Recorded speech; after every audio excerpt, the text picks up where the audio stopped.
Ngayon po ay umpisa natin kung paano tayo magkaroon ng account sa Canva. Puntahan lang po natin sa ating browser, canva.com. After nyong mag-type ay lalabas po itong screen na ito. Kung mag-umpisa po tayo ng account sa Canva ay sign up.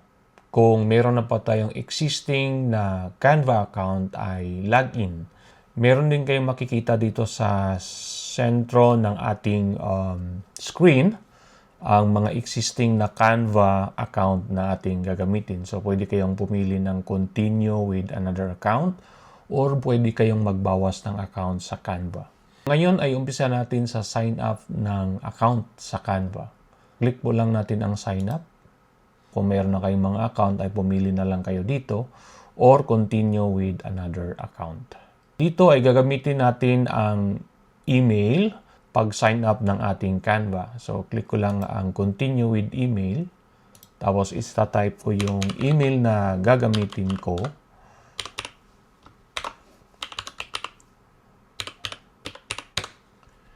Then, continue.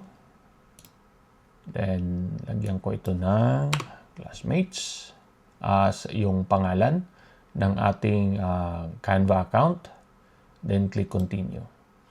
After dito ay pupuntahan natin ang ating email address na ginamit natin sa Canva kasi doon mo makikita ang code.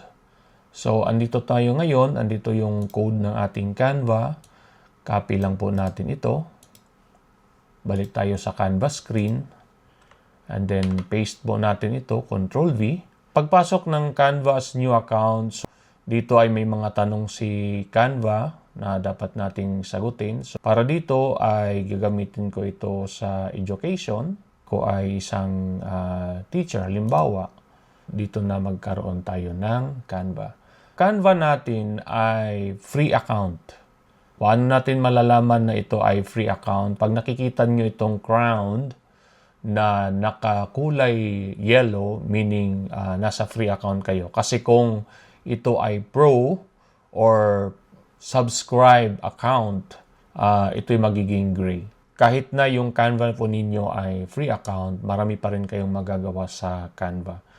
Meron lang siyang mga features na limited tulad ng mga elements and other features ng Canva na hindi nyo magagamit kung kayo ay nasa free account.